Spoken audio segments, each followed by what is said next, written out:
Are first home buyers taking charge? Let's have a look. Hello everyone, Florian.heise here and welcome to another episode of HeiseSays. Grab your stein of coffee and let's have a look at a lending indicator from the Australian Bureau of Statistics because it looks like first home buyers are flooding into the market. Are they taking charge? Are people taking advantage of all of the government grants? Is this a move? A move of people trying to secure what savings and asset wealth they have because they're afraid that we're going to see an environment with inflation. Could that be what is happening here? I wonder. Well, and if putting that question to you, is property the best thing to do that with? Or are there other more useful and more easily liquefiable assets? Well, let's have a look. So, this is from the Australian Bureau of Statistics. This release is about new borrower-accepted finance commitments for housing, personal and business loans. So, in August 2020, new loan commitments, seasonally adjusted, rose 12.6% for housing.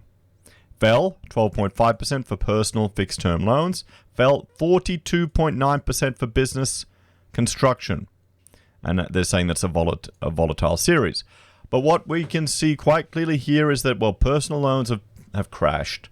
Business loans have tremendously, significantly down. So all that trying to juice up the business sector with buying here, there, and everywhere just hasn't materialized. As we can see that here in business confidence is low. It still is low. I mean, it's not as terrible as it was. It just got hammered. But I'd be shocked if it went up. I'd be shocked if businesses were rushing out there and borrowing money. Let me know if you know any businesses that are rushing out there and borrowing. So, and we'll skip through these quality notes. I'll let you look at those in your own time. So, new borrower accepted loan commitments, seasonally adjusted. So, in August, and this is in billions of dollars, we've got housing is $21.29 billion. And that's a change of 12.6% from last month. And it's up 19.3% on the year. Owner-occupiers, so owners of their homes,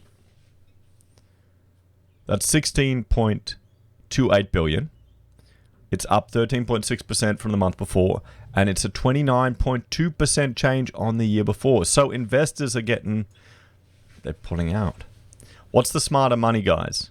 Owner-occupiers or investors? Well, I guess it's tough to call in Australia, isn't it? So it was only $5 billion for investors. It was a change of 9.3%, so that's still some confidence is returning there, but year on year, it's down 4.6%.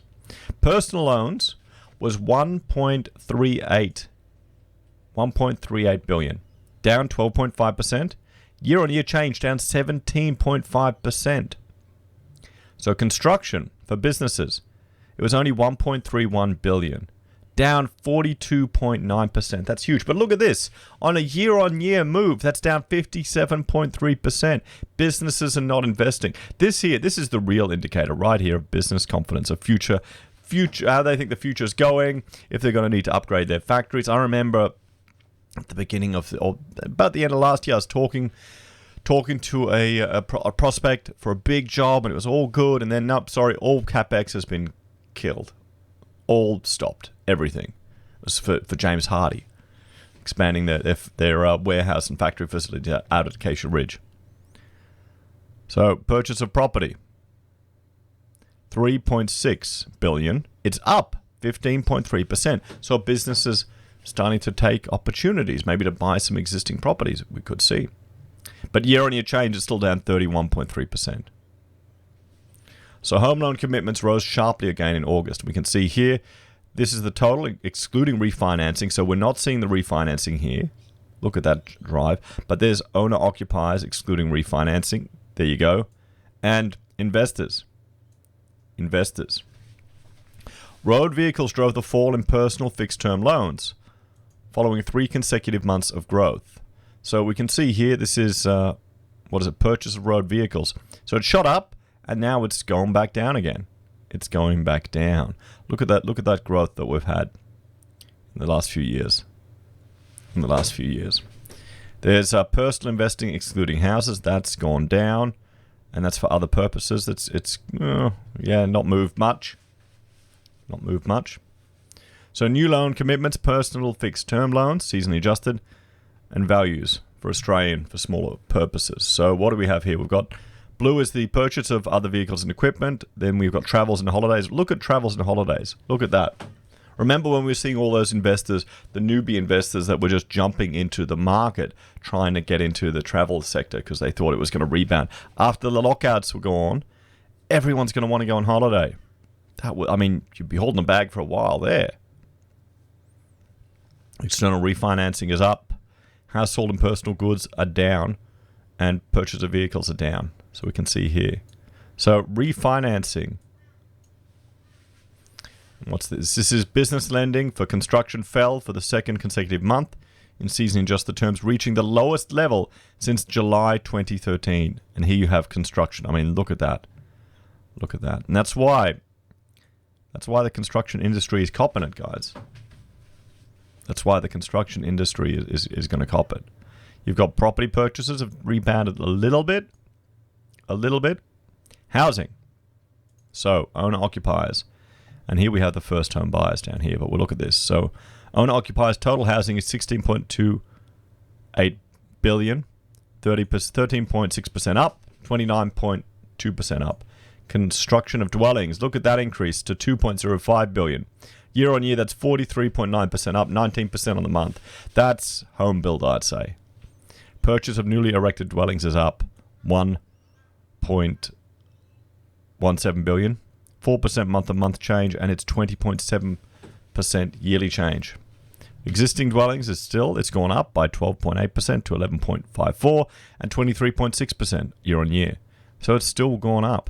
But look at the first home buyers, 18.4% increase. They've only beaten the construction of dwellings, which I wonder, is there a bit of overlap there? Maybe it would be. 38.1% increase. While investors are down. We can have a look here. The first home buyers, the raw number, is 12,302 dwellings. And if we look at building approvals, guys, that's like a month's worth of all of the building. It's even more than a month's worth of all of the building approvals. All of the building approvals. So both owner-occupiers and investors displayed the third consecutive month of growth in August following historically large falls in May. We can see that fall right there, and it's shooting back up. Loan commitments for the purchase of existing dwellings have risen sharply since May, while purchases of residential land also displayed a noteworthy growth for the series. So what do we have here? Yellow is existing dwellings. Look at that. Shot up. Everything's gone up. Construction up. Purchase of newly erected dwellings up. Purchase of residential land. Look at that. That is a home builder. That we're seeing right there. You're seeing the effect of these government interventions. The effect of these government interventions. Look at how drastic they can move the market. Large interest was seen across all states and territories apart from NT. Borrower accepted commitments in August reflected customer demand in earlier months. There you go. Up, up, up, up, up. Except NT being left behind. Queensland and Victoria drove the increase in commitments for investment housing in August. You can see here New South Wales is in the blue. Yeah, it's kind of flat. Victoria is up. Queensland is up. And all the other ones are up a little bit. They're up a little bit. The value of loan commitments accepted by owner-occupiers remains significantly higher than loan commitments accepted by investors. New loan commitments by purpose and sub-purpose. So we have purchase of residential land, construction dwellings, and here purchase of existing dwellings. Look at that. Remember, the light blue is owner, occupier, and the dark blue is investor. So owner-occupiers are just hammering it. First home buyers in August 2020.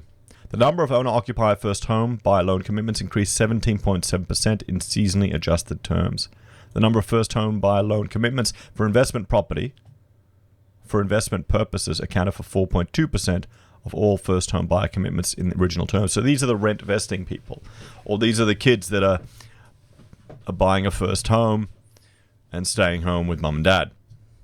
Owner-occupier first home buyer loan commitments accounted for 34.2% of all owner-occupier commitments, excluding refinance in additional terms.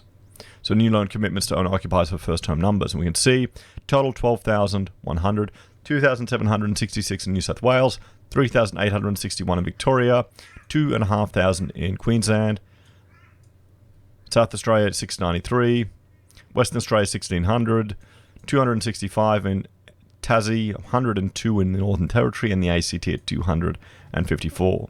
The number of first home buyer commitments rose for the third consecutive month. I mean, look at that. And see this, guys, that is the first home buyers grant, or just before the GFC. No, wait, that isn't the first home buyers grant. That's the GFC. Why did we get a huge shot up there? Wait a minute. Of course, no. That's the grants that were brought in at the GFC. The same thing that they did in the past. That's the same thing they did in the past, guys. We're just repeating it again. And what happened to property then? What happened to property then? There you go. Look at that growth since 2008. They're just kicking the can down the road, guys. We're getting 1.1 trillion now in debt for the federal government. 1.1 in bonds issued. All state and territories apart from NT displayed rises in owner-occupier first home buyers in August. I mean, there you go. Look at that. Owner-occupier and investor first home loan commitments in August, the numbers of the original terms. I mean, there you go. Look at owner-occupiers, they're taking control of the market, guys. They're stepping in. If you want to have a look at this data, you can download it all from the ASX. Not the ASX, the ABS. And I'll link to that in the pinned comment below. But you can see here, does this mean property's just going to keep shooting up? Is it just going to inflate more? The government needs to start including housing costs in inflation. It really does. Because there's a price we're paying with all the stimulus, everyone. Cost of living are going through the roof. We've got so many people that just can't get on the property wagon, or they're having to save. The amount of time you have to spend now saving and what you need to sacrifice compared to previous generations just doesn't stack up. Will there be a point, though? Well, is it politically possible in Australia to advocate for anything but property? Let me know your thoughts and opinions in the comments below, guys. What do you think the future will hold for this country? Do you think we'll see a correction in property? Or will we just see inflation? Will we just see more and more inflation? Or are we going to get big falls in property? Are we going to start seeing defaults? And then what other handouts will the government give? Maybe we'll have Mortgage Keeper. As always, thanks for watching. Like, share, and subscribe to the channel. If you're a fan and want to support the content I create, there are a few ways you can. You can join us on YouTube or Patreon. You can support us using our affiliate links at Amazon, eBay, Independent Reserve, or Kucoin. You can buy merch from HeiseSays, use Gold Pass from the Perth Mint, or support us via PayPal. Take care, guys. Have a great day. I'll see you next time.